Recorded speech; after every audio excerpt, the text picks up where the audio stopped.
Olá pessoal, professor Arlécio, aula de português sexto ano A e sexto ano B. Pessoal, me acompanhem com o nosso livro didático, página 72.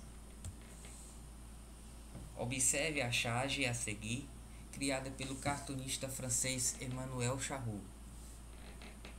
Veja que na charge ela é dividida em dois quadrinhos. O primeiro está no ano de 1969. E ver que isso é um ambiente escolar em que a professora, apresenta o boletim aos pais e ao aluno. E os pais, se dirigindo ao aluno, diz: que notas são essas? Do outro lado, a mesma situação, porém com os figurantes, as figuras trocadas. Em 2009, tá se perguntando que notas são essas, os pais se dirigindo à professora. Observando essa charge, vamos às seguintes questões. Ao observar essa charge, é possível perceber que há uma oposição de ideias entre os dois quadros que acompanham. Em que consiste essa oposição? Gente, é o seguinte: no primeiro quadro, que tem no alto o ano de 1969, pode-se observar os pais segurando o boletim e olhando com expressão zangada para o filho, atribuindo o baixo rendimento a ele próprio, o que o deixa cabisbaixo e envergonhado, eximindo o professor de culpa. No segundo, que tem no alto o ano de 2009, os pais seguram o boletim e olham admirados para a professora, atribuindo a ela a responsabilidade pelas notas baixas do filho, o que o deixa o menino cheio de si, arrogante e soberbo. A mesma frase é dita pelos pais nos dois quadrinhos. Que notas são estas? Porém, com interlocutores diferentes, o menino no primeiro quadrinho e a professora no segundo quadrinho.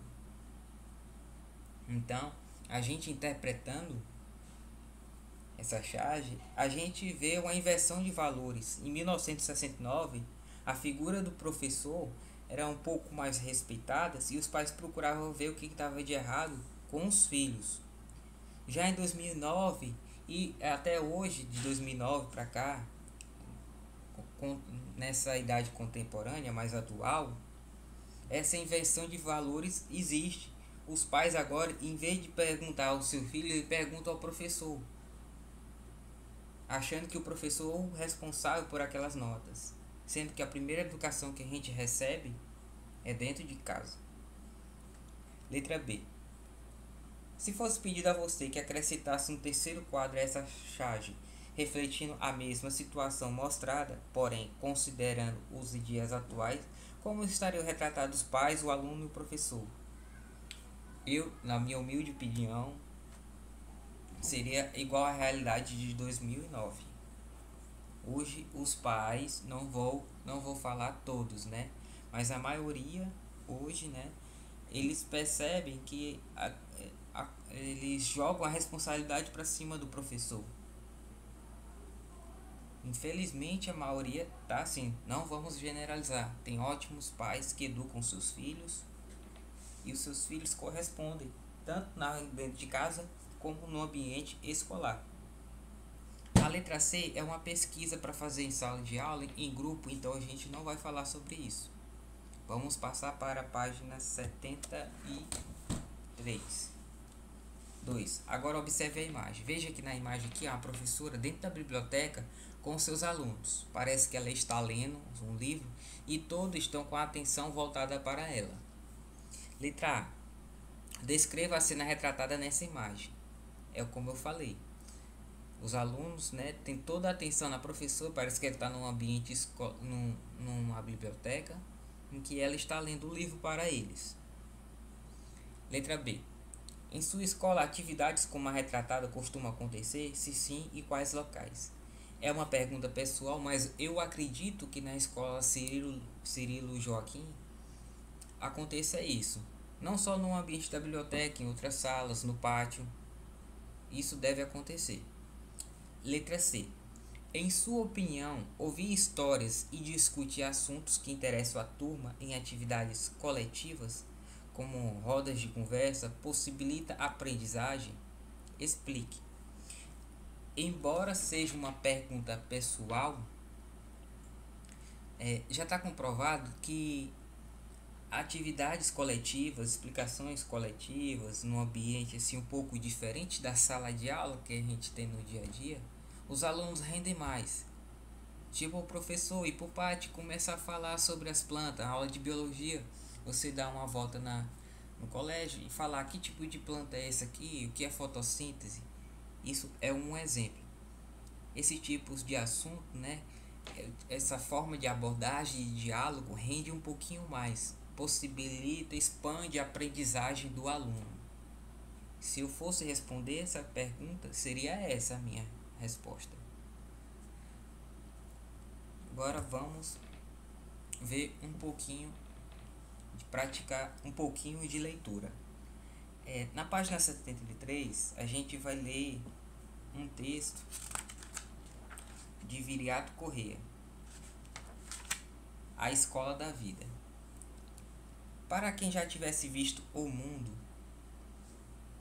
prestem bastante atenção, porque a gente vai interpretar esse texto e vai responder algumas perguntas sobre ele. Então, preste bastante atenção, acompanhe no seu livro, veja um vídeo. Se quiser, retornem de novo para o seu livro didático e vejam. Todas as respostas estão dentro do texto que a gente vai ler a seguir. Para quem já tivesse visto o mundo, a vila do Coroatá devia ser feia, atrasada e pobre. Mas para mim, que tinha vindo da pequeninice do povoado, foi um verdadeiro deslumbramento. As 4 ou 5 ruas, com a maioria de casas de telha, os 3 ou 4 sobradinhos, as casas comerciais sempre cheias de mercadoria e de gente, as missas aos domingos, a banda de música de 10 figuras, as procissões de raro em raro, eram novidades que me deixavam maravilhado. A igreja, acanhadinha e velha, onde os morcegos voajavam, tinha aos meus olhos um esplendor extenuante. A casa da câmara, acaçapada e pesadona, com um vasto salão onde às vezes se realizavam festa, parecia-me um palácio. O que mais me encantou foi a escola. Quando chegamos à vila, já haviam acabado as férias. Durante os 15 dias em que fiquei em casa curando-me das febres, eu via da janela as crianças passarem em grandes bandos, a hora em que terminava as aulas. A vontade de ficar foi bom para misturar-me com aquela meninada alegre, apressou a minha cura. A escola funcionava num velho casarão de vastas salas, que devia ter mais de meio século. Quando lá entrei, no primeiro dia, levado pela mão de meu pai, senti no peito o coração bater jubilosamente. Dona Janoca, a diretora, recebeu-me com carinho com que se recebe um filho. Os meninos e as meninas que me viram chegar, olharam-me risonhamente como se já tivessem brincado comigo. E eu que vinha do duro rigor da escola do povoado, de alunos tristes e de professor carrancudo, tive um imenso consolo na alma. A escola da vila era diferente da escolinha da povoação, como o dia é à noite. Dona Janoca tinha vindo da capital, onde aprendera a ensinar crianças. Era uma senhora de 35 anos, cheia de corpo, simpática, dessa simpatia que nos invade o coração sem pedir licença.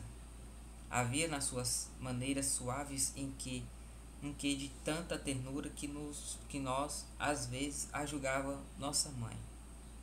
A sua voz era doce, dessas vozes que nunca se alteram e que mais doces se tornaram quando fazem alguma censura. Mostrava, sem querer, um grande entusiasmo pela profissão de educadora. Ensinava meninos porque isso constituía o prazer de sua vida. Se um aluno adoecia, ela, apesar dos afazeres, encontrava tempo para lhe levar uma fruta, um biscoito, um remédio. Vivia arranjando livros, papel e lápis nas casas comerciais para os meninos paupérrimos. Se um pai se recusava a mandar o filho à escola, corria a convencê-lo de que o pequeno nada seria na vida se não tivesse instrução. Quando chegou da capital para dirigir o grupo escolar da vila, o prédio em que as aulas funcionavam estava em ruínas e o mobiliário, de tão velho e maltratado, já não servia para nada. Era preciso dar àquilo um jeito de coisa decente, mas não havia vitém. Ela trazia como auxiliares as suas irmãs, Rosinha e Neném, ambas moças. E as três deixaram o povo surpreendido. Saíram de casa em casa a pedir auxílio para obras, fizeram rifas, organizaram festas, leilões, bazares de sorte, tudo enfim que pudesse render dinheiro. E a vila, cochilona e desacostumada a novidades, viu como Dona Janoca e as irmãs, de brocha e pincel na mão, caiando e pintando as paredes. E a velha casa, de mais de meio século, ressuscitou maravilhosamente, como os palácios surgem nos contos de fadas. Os salões amplos e claros abriam-se de um lado e de outro do vasto corredor, com filas de carteiras escolares, vasos de plantas, aqui e ali, e jarras de flores sobre as mesas. As paredes por si só faziam as delícias da pequenada. De alto a baixo, uma infinidade de quadros, bandeiras, mapas, fotografias, figuras recortadas de revista, retrato de grandes homens, coleção de insetos e vistas de cidades, cantos e cantinhos do Brasil e do mundo. E tudo aquilo que me encantava de tal maneira que eu, às vezes, deixava de brincar todo o tempo do recreio para ficar revendo paisagem por paisagem, mapa por mapa, figurinha por figurinha. Depois dessa nossa leitura desse texto, A Escola da Vila, vamos responder algumas questões. Número 1. Página 75, por dentro do texto. Releia o texto e relaciona os sentimentos e as emoções vividos pelo narrador personagem ao ver as crianças voltando das aulas e no primeiro dia em que foi à escola. Pessoal, o que a gente vê no texto é a vontade de curar-se, o sentimento e as emoções vividas pelo narrador personagem é aquele sentimento, aquela vontade de curar-se da doença para ele ir brincar com as outras crianças, que eram alegres, diferente das crianças que eram da cidade grande. Segunda questão. O narrador afirma que a escola da vila era diferente da escolinha da povoação, como o dia e o é da noite. Como se justifica a oposição dia e noite nessa afirmação do narrador? O que eu acredito que ele quis dizer é que a escola da vila era mais alegre, era o dia. Os professores eram mais carinhosos, Dona Janoca era mais carinhosa, enquanto que a escola da cidade grande era à noite, porque tinham professores carrancudos e os alunos tristes. Essa era a oposição que eles tinham. Terceira questão. Há também uma relação de oposição na frase: a igreja acanhadinha e velha, onde os morcegos voejavam, tinha aos meus olhos um esplendor estonteante. O que ela quis dizer aqui nessa frase, o termo acanhadinha foi empregado para caracterizar a igreja, que além de velha, era pequena. Para o narrador, contudo, essa igreja tinha uma grandiosidade que o deixava deslumbrado. Essa é a oposição. Enquanto que a igreja era pequenininha, velha e apertada, mas o sentimento que ela trazia para o narrador era de grandiosidade, que o deixava deslumbrado. Quarta questão. Indique entre as alternativas abaixo. Aqui traz um trecho referente a Dona Janoca como educadora. Vamos lá. As questões aqui é A, B, C ou D. Uma delas é a resposta certa. Então vamos ler as opções. Letra A. Era uma senhora de 35 anos, cheia de corpo, simpática. Dessa simpatia que nos invade o coração sem pedir licença. Essa frase Discorre sobre Dona Jonoca como educadora? Não. O que está discorrendo aqui são as características físicas da Dona Jonoca. Letra B. Se o aluno adoecia, ela, apesar dos afazeres, encontrava tempo para lhe levar uma fruta, um biscoito, um remédio. Novamente, ela trata das atitudes da Dona Jonoca, mas não como educadora, como pessoa aqui. E pergunta está perguntando Dona Jonoca como educadora. Letra C. Havia nas suas maneiras suaves um quê de tanta ternura que nós às vezes a julgávamos nossa mãe. Mais uma vez, esse item aqui está dizendo referência a Dona Jonoca, a pessoa, e não como educadora. Restando para nós a letra D, que é a resposta certa. Ensinava meninos porque isso constituía o prazer de sua vida. Isso é em relação a Dona Jonoca na parte como educadora. Ela ensinava os meninos porque isso constituía o prazer da vida. Letra D, questão 4. Página 76. O narrador, o personagem, expressa a opinião de Dona Jonoca em relação à importância da educação, empregada no texto como instrução. Que opinião é essa? Qual é a opinião da Dona Jonoca? A Dona Jonoca, segundo o texto, ela achava que a educação, a instrução, o ensino era necessário para que as pessoas se tornassem alguém na vida, ou seja, ocupassem um espaço social, um bom emprego, uma boa relação. Essa era a opinião dela, o que ela achava. Letra B. Em que situação ela usava essa opinião como forma de convencimento? Ela usava essa opinião, pessoal, para convencer os pais que se recusavam a mandar o filho à escola. Ela falava para os pais: seus filhos, se não tiverem educação, instrução, não serão nada da vida, não terão oportunidades e vai ser muito mais difícil encarar a vida. Essa era a situação, esse era o argumento em que a Dona Jonoca, no texto, falava para os pais para que eles não desistissem, não fazessem com que os seus filhos desistissem da educação, da escola. Sexta questão.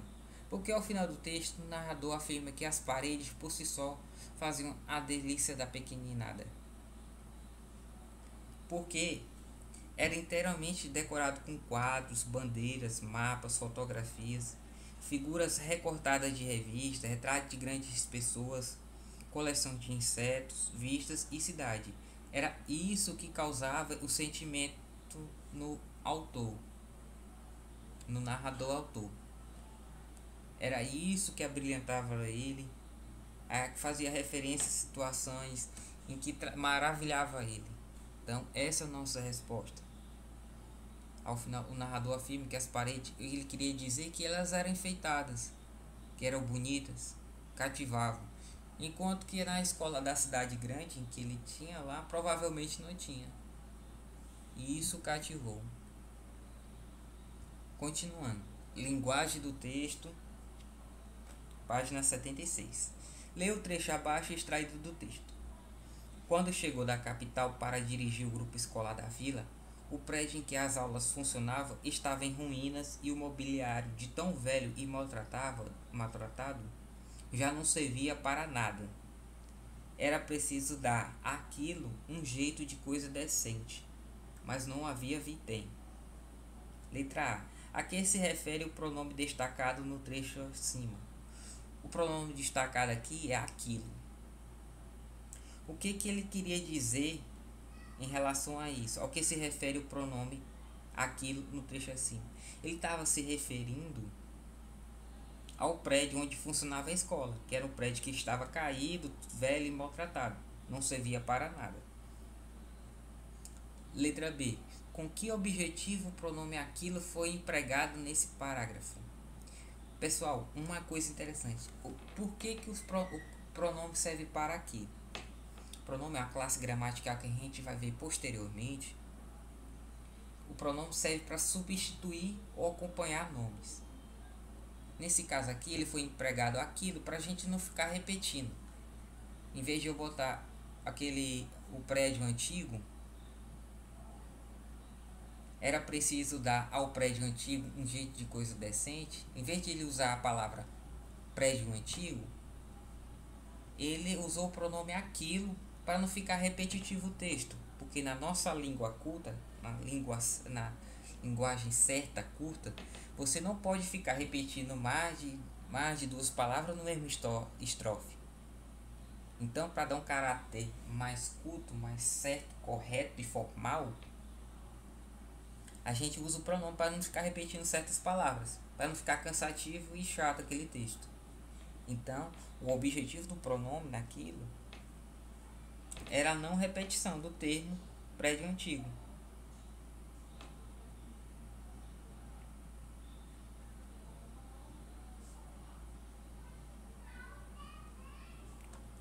Segundo, identifique no texto as frases em que o narrador atribui características humanas a seres inanimados. Tem um trecho no texto que ele fala: é a velha casa de mais de meio século, ressuscitou maravilhosamente. Essa parte do texto refere-se ao casarão.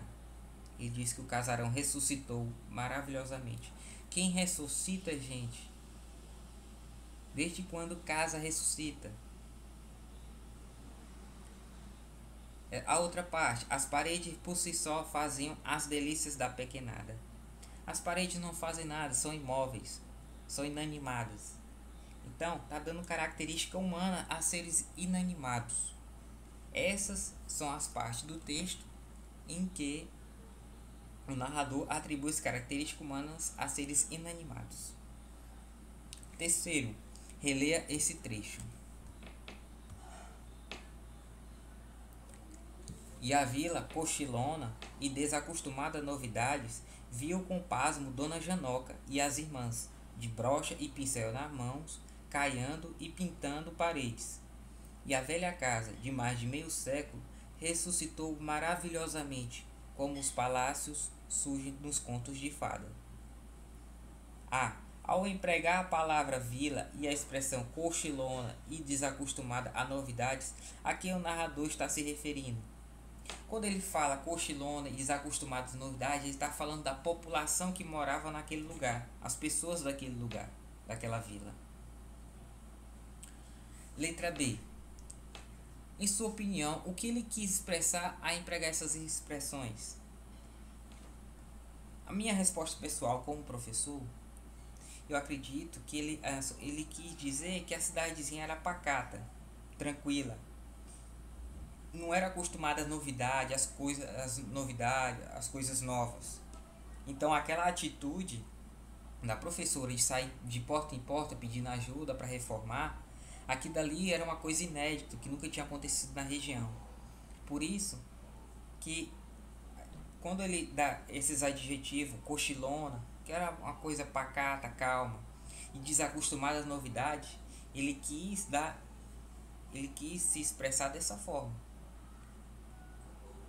dizendo que a cidade era calma e pacata e que não tinha tantas novidades. A letra C é: pesquise em um dicionário as diversas acepções da palavra ressuscitou. Das acepções encontradas, qual dela corresponde ao sentido que essa palavra tem no texto? O significado da palavra ressuscitar é ressurgir, reaparecer. Então, quando você fala ressuscitar é reaparecer, ressurgir. Essa acepção, esse verbete no dicionário se encaixa perfeitamente no contexto do nosso texto que a gente trabalhou, que é a vila, a escola da vila.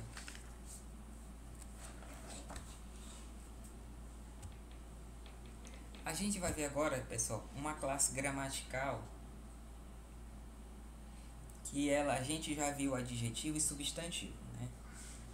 A gente vai ver o artigo. O artigo ele sempre está acompanhando o substantivo. Então preste atenção, porque para a próxima aula a gente vai rever artigo e numeral e ainda vamos fazer um fluxograma dos dois e responder algumas questões. Acredito e tenho certeza que a gente praticando atividade, respondendo exercícios, é uma forma mais clara e mais objetiva da gente fixar essa matéria na nossa cabeça. Então vamos lá. Página 77, vamos lá. Leia o trecho a seguir, extraído do texto A Escola da Vila, para responder as questões. Se um aluno adoecia, ela, apesar dos afazeres, encontrava tempo para lhe levar uma fruta, um biscoito, um remédio. Letra A.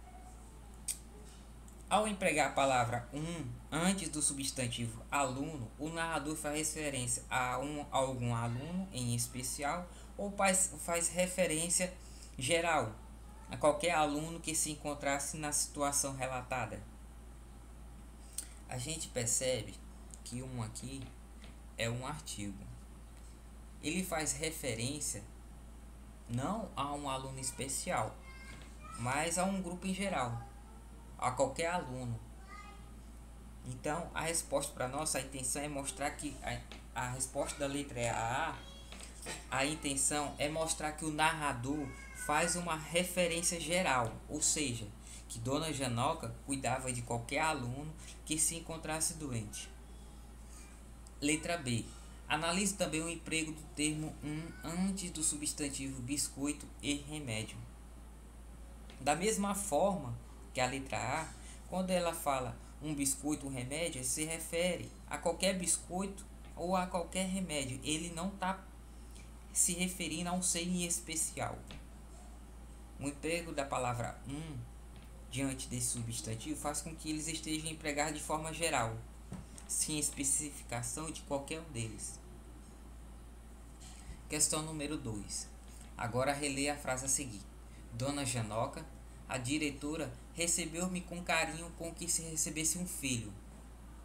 A casa da câmara, acaçapada e pesadona, com um vasto salão onde às vezes se realizavam festas, parecia-me um palácio. Os termos em destaque particularizam ou especificam o substantivo aos quais se referem. A gente vê que o artigo sempre vem antes de um substantivo. Veja esse exemplo. A diretora. Poderia ser, se fosse a palavra diretor, seria o diretor.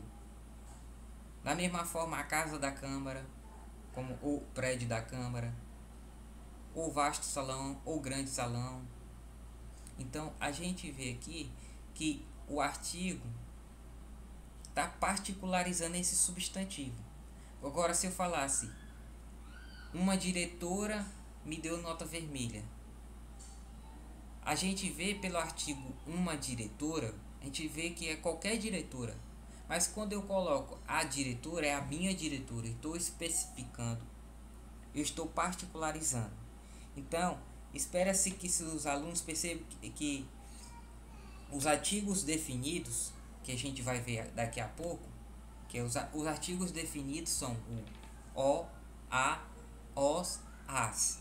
Eles são definidos porque eles particularizam o substantivo.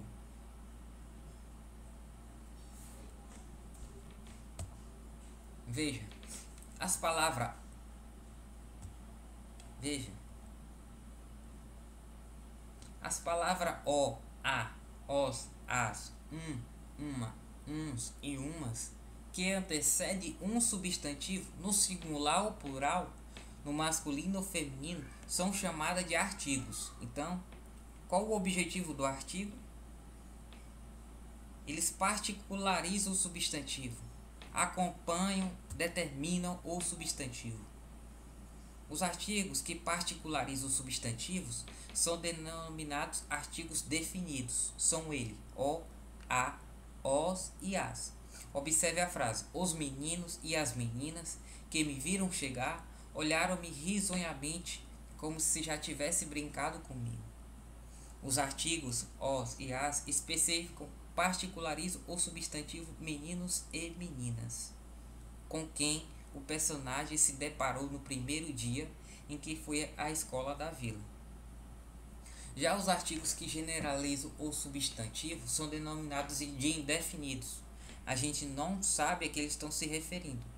são eles: uma, uns, umas. Veja o exemplo. Dona Janoca, a diretora, recebeu-me com carinho, como se recebesse um filho. Veja aqui. Se eu tivesse tirado esse que é artigo indefinido, e botasse o filho, que é um artigo definido, eu estaria particularizando. Mas como eu botei um artigo indefinido, um filho é um filho qualquer. Eu estou generalizando, não estou particularizando. O artigo 1 generaliza o substantivo filho, pois não se refere a um filho em particular ou específico. Essa é a diferença.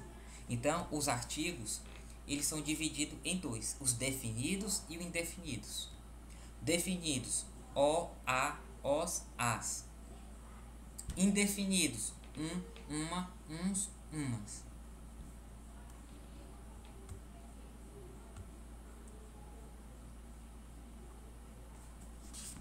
Os artigos apresentam flexões, gente.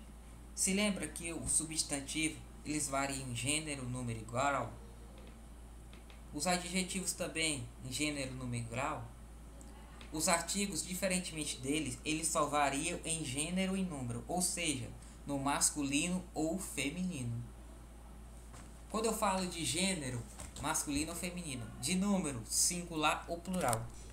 De acordo com os substantivos que acompanham, veja, os meninos. A gente vê que o substantivo meninos está no plural. Se ele está no plural, o determinante dele, o artigo que acompanha ele, tem que estar no plural também e no masculino. Então seria os meninos. Se eu falasse as meninos, ficaria errado. Não há concordância nessa forma. Não há concordância nominal. As meninas, artigo feminino no plural. Por que está no artigo feminino no plural? Porque o substantivo a que elas determina, a que elas se referem, está no plural e também no feminino. Eu não podia falar as meninos. Os artigos podem se unir, pessoal, a outras palavras, como no exemplo a seguir. A escola funcionava num velho casarão. Isso é chamado de contração, quando se une duas palavras em a preposição em mais o artigo. Em mais um, num. Em mais a, na. E a gente vai ver isso no decorrer de nossas atividades. O que é importante a gente frisar é que isso se chama contração.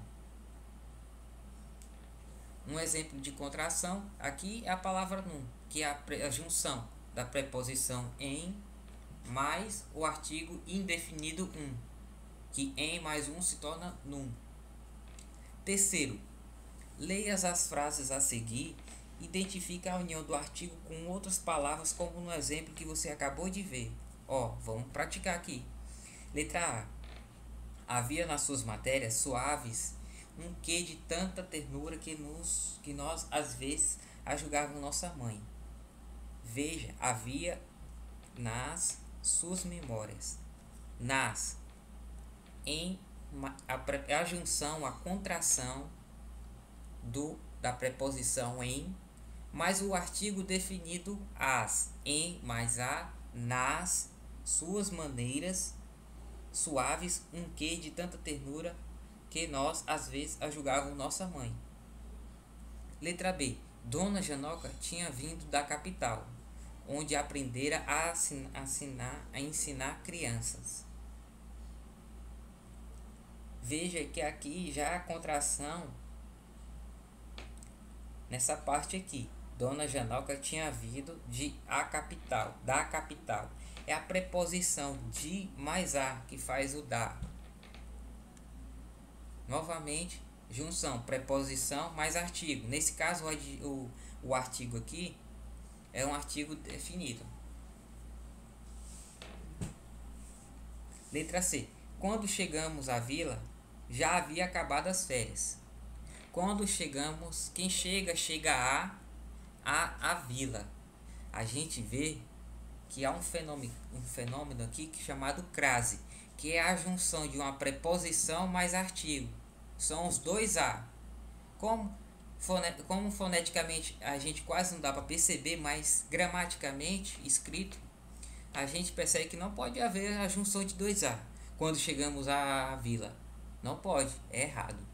Então, para evitar esse erro, a língua portuguesa inventou o fenômeno da crase, que é a junção de preposição a mais o artigo a. Por isso que o sinalzinho de acento aqui é chamado de crase. É diferente do acento agudo. Então, quando chegamos à vila, é a junção da preposição a mais a. Quarta questão. Releia o trecho a seguir, extraído do texto da Escola da Vila, e identifique as palavras que acompanham os substantivos em destaque. As paredes, por si só, faziam as delícias da pequenada. De alto a baixo, uma infinidade de quadros, bandeiras, mapas, fotografias, figuras recortadas de revistas, retratos de grandes homens, coleções de insetos, vistas de cidade, cantos e cantinhos do Brasil e do mundo. A pergunta é: relê o trecho a seguir, extraído da Escola da Vila, identifica as palavras que acompanham os substantivos em destaque. Quem acompanha as paredes é as paredes, artigo definido no feminino, as paredes. Não tem os paredes, é as paredes. Então o artigo está definido no plural, no feminino. A palavra infinidade, uma infinidade, é um artigo indefinido, faz parte daquela lista. Uma, uns, umas.